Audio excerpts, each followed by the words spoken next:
Monsoon का मौसम था जब रोहन और प्रिया ने पहली बार वो पुराना घर देखा। वृंदावन की हवा में गीली मिट्टी और गेंदे के फूलों की महक घुली हुई थी।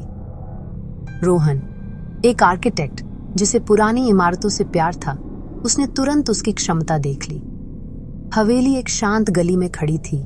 उसकी दीवारें बेलों से ढकी थीं और उसकी बड़ी खिड़कियां नींद भरी आंखों की तरह बाहर घूर रही थीं। प्रिया, एक लेखिका जिसे अनदेखी चीजों से लगाव था, उसे घर की तरफ एक खिंचाव महसूस हुआ। वहां के लोग इसके बारे में दबी आवाज में बात करते थे। वे उसे फुसफुसाहटों की हवेली कहते थे। वे कहते थे कि इसमें बहुत पुराने जमाने के राज छिपे हैं। लेकिन रोहन और प्रिया जवान थे और सपनों से भरे थे। उन्होंने कहानियों पर ध्यान नहीं दिया। उन्होंने एक सुंदर घर देखा, अपनी नई जिंदगी एक साथ शुरू करने की जगह। उन्होंने हवेली इतनी कम कीमत में खरीदी कि वो सच नहीं लग रही थी।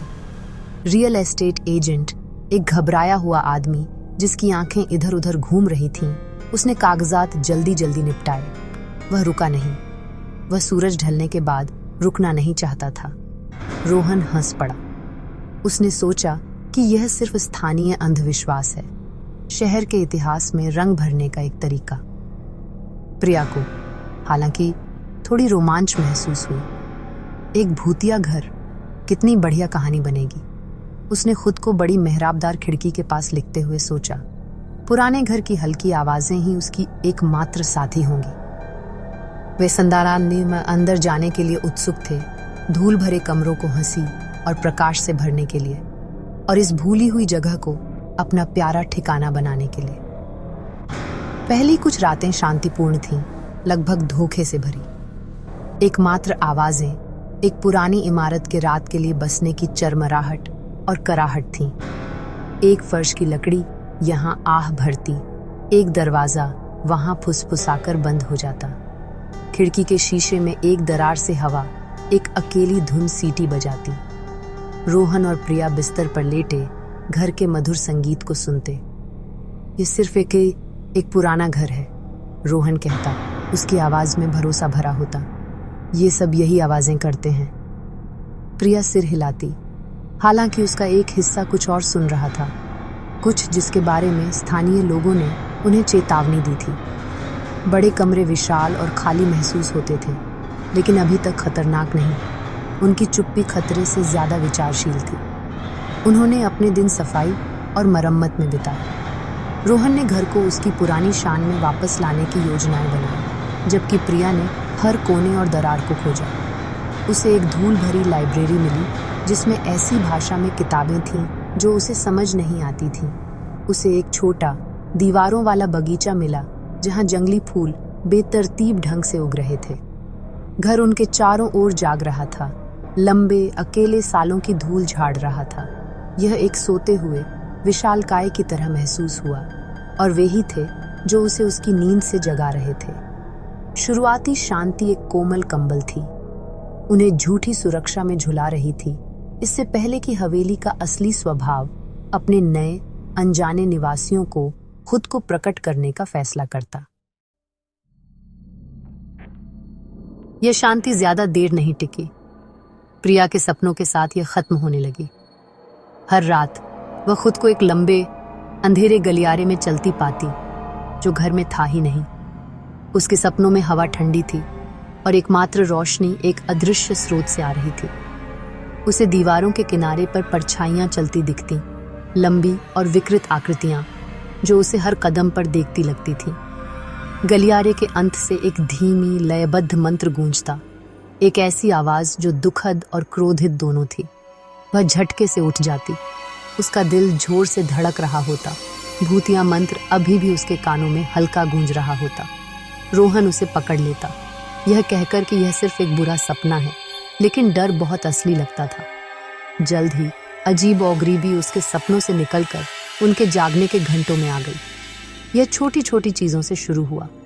एक किताब बिना किसी के पास होने के शेल्फ से गिर जाती। रसोई के काउंटर पर रखा एक चाय का कप डाइनिंग टेबल पर मिलता। रोहन, हमेशा की तरह व्यावहारिक आदमी, तार्किक स्पष्टीकरण खोजने की कोशिश करता। फर्श शायद टेढ़ा है, वह कहता। हवा ने इसे धक्का दिया होगा, लेकिन वह फुसफुसाहटों को भी नहीं समझा सका। उन्हें खाली कमरों से हल्की हल्की आवाजें आती, जैसे बातचीत के छोटे छोटे टुकड़े जो उन्हें पूरी तरह समझ नहीं आते थे। फुसफुसाहटें हमेशा नरम होती थी, हमेशा सुनने की सीमा पर, और जैसे ही वे ध्यान से सुनने की कोशिश करते, वे रुक जाती थी। हवेली के अंदर एक अजीब, अप्राकृतिक ठंडक फैलने लगी। बाहर वृंदावन का गर्मी का सूरज चमकता, लेकिन अंदर एक लगातार हवा हॉल में घूमती रहती।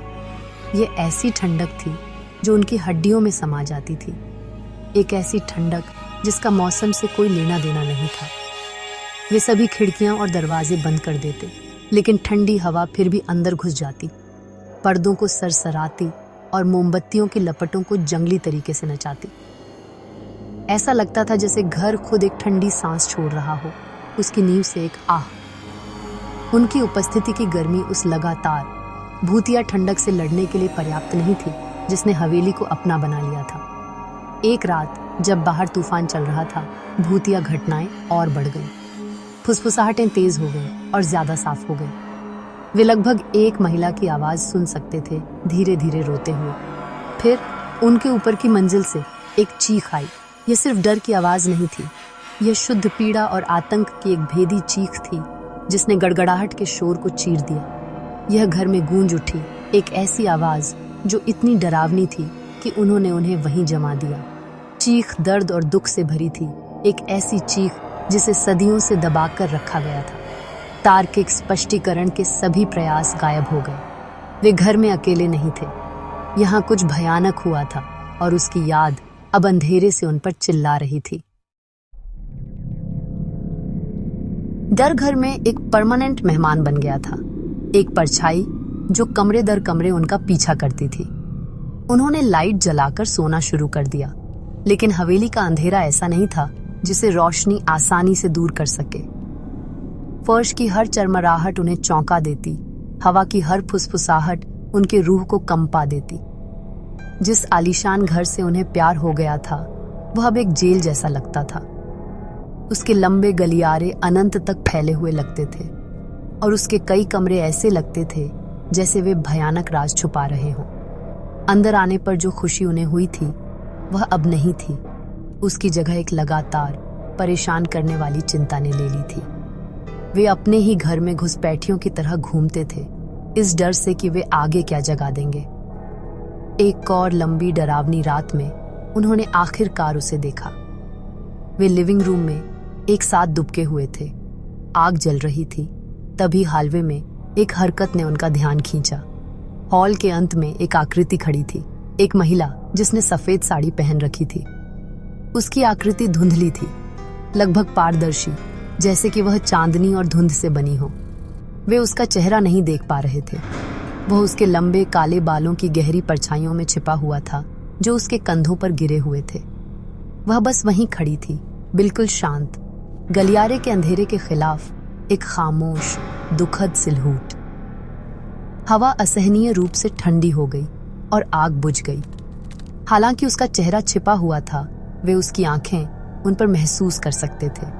वे साधारण आंखें नहीं थीं। वे बहुत पुरानी और बुद्धिमान लगती थीं, एक गहरे दुख से भरी थीं, लेकिन एक तीखी, परेशान करने वाली चालाकी भी थी। यह एक ऐसी नजर थी जो उन्हें सीधे आर पार देखती हुई लगती थी, उनकी आत्माओं में, उन्हें तौलती और परखती हुई। कोई आवाज नहीं थी, कोई हरकत नहीं थी, लेकिन उस अनदेखी नजर में मौजूद शुद्ध दुर्भावना डरावनी थी। रोहन स्वाभाविक रूप से प्रिया के सामने खड़ा हो गया। उसका शरीर डर से अकड़ा हुआ था। सफेद रंग की महिला पास नहीं आई, लेकिन उसकी उपस्थिति ने पूरे घर को भर दिया। दुख और क्रोध का एक दमनकारी वजन, जिसने उन्हें पूरी तरह से निगलने की धमकी दी। तब उन्हें पता चला कि वे इसका अकेले सामना नहीं कर सकते। स्थानीय लोगों की कहानियां सिर्फ कहानियां नहीं थीं। हवेली वास्तव में भूतिया थी, एक ऐसी आत्मा से ग्रस्त थी जो शक्तिशाली और बहुत दुखी थी। अगली सुबह जैसे ही सूरज की पहली किरणें उदासी को चीरती हुई आईं, रोहन और प्रिया घर से निकल गए। उन्होंने कोई बैग पैक नहीं किया। वे बस वृंदावन की सड़कों पर निकल गए, मदद की तलाश में। उनका सपनों का घर अंतहीन आतंक का स्रोत बन गया था। वे पुराने मंदिर के पुजारी की तलाश में गए, एक बुद्धिमान व्यक्ति जिसका परिवार पीढ़ियों से शहर की सेवा कर रहा था, इस उम्मीद में कि प्राचीन ज्ञान और विश्वास वहां सफल हो सकते हैं जहां आधुनिक तर्क पूरी तरह विफल हो गया था। मंदिर के पुजारी एक दयालु बूढ़े व्यक्ति थे जिनकी आंखें कोमल और मुस्कुराहट शांत थी। उनका नाम पंडित शर्मा था। उन्होंने रोहन और प्रिया की घबराई हुई कहानी को धैर्य से सुना, धीरे धीरे सिर हिलाते हुए। जब उन्होंने ठंडी हवाओं, फुसफुसाहटों और सफेद कपड़े वाली डरावनी महिला का वर्णन किया, उन्हें कोई आश्चर्य नहीं हुआ। वे हवेली का इतिहास जानते थे। आप उसकी वजह से परेशान होने वाले पहले नहीं हैं, उन्होंने धीरे से कहा। वह आत्मा अनन्या नाम की एक युवा महिला की है। वह उस घर में एक सदी पहले रहती थी। उसे एक लड़के ने धोखा दिया था जिसने उससे शादी का वादा किया था, लेकिन वह सिर्फ उसके परिवार की दौलत के पीछे था। उसने रात के अंधेरे में उसकी हत्या कर दी और उसके शरीर को घर की दीवारों के अंदर छिपा दिया। पंडित शर्मा ने मदद करने के लिए हाँ कर दी। उन्होंने समझाया कि अनन्या की आत्मा बुरी नहीं थी, बल्कि खोई हुई और पीड़ा से भरी थी। उसकी आत्मा धोखे की याद से फंसी हुई थी, हमेशा अपने दर्द और धोखे के अंतिम क्षणों को फिर से जीती रहती थी। उन्होंने अपनी माला, पवित्र जल और प्राचीन ग्रंथ इकट्ठा किए और डरे हुए जोड़े के साथ हवेली लौट आए। जैसे ही वे अंदर कदम रखे, जानी पहचानी ठंडक ने उनका स्वागत किया, लेकिन इस बार पुजारी के साथ रोहन और प्रिया को आशा की एक किरण महसूस हुई। पुजारी घर में चले। उनकी शांत उपस्थिति घर के दमनकारी माहौल के विपरीत थी। धीरे धीरे अपने मन में मंत्र जपते हुए अनुष्ठान मुख्य हॉल में किया गया, ठीक उसी जगह जहां भूतिया आकृति दिखाई दी थी। पंडित शर्मा ने एक पवित्र अग्नि जलाई और प्राचीन मंत्रों का जाप करना शुरू किया। उनकी आवाज मजबूत और साफ हवेली में भर गई, गलियारों में गूंजती हुई और भारी चुप्पी को पीछे धकेलती हुई। जैसे जैसे मंत्र और शक्तिशाली होते गए, घर में हवा बदलने लगी। ठंडक तेज हो गई और फुसफुसाहटें दुखद विलाप में बदल गईं। अनन्या की भूतिया आकृति एक बार फिर दिखाई दी, इस बार ज्यादा ठोस। उसकी आकृति एक बुझती हुई लौ की तरह तेजी से झिलमिला रही थी। उसकी अनदेखी आंखें पुजारी पर टिकी हुई लग रही थीं। उसका खामोश क्रोध और दुख हवा में स्पष्ट था। पुजारी नहीं हिचकिचाए। उन्होंने सीधे आत्मा से बात की। उनकी आवाज करुणा से भरी थी। उन्होंने उससे कहा कि वह आजाद है, कि उसका दर्द खत्म हो गया है और वह अपने क्रोध को छोड़ सकती है और शांति पा सकती है। जैसे ही उन्होंने अंतिम शक्तिशाली मंत्र का जाप किया और हवा में पवित्र जल छिड़का, एक गहरा बदलाव हुआ। विलाप एक आह में बदल गया और अनन्या की आकृति फीकी पड़ने लगी। दम घोंटने वाली ठंडक कम हो गई। उसकी जगह एक कोमल गर्मी ने ले ली जो कमरे में फैल गई। आत्मा पूरी तरह से गायब हो गई और पहली बार घर पर एक सच्ची गहरी शांति छा गई। शाप टूट गया था। रोहन और प्रिया, उनकी अग्नि परीक्षा आखिरकार खत्म हो गई। उनके दिलों से भारी बोझ उतर गया। उनका घर आखिरकार शांति में था।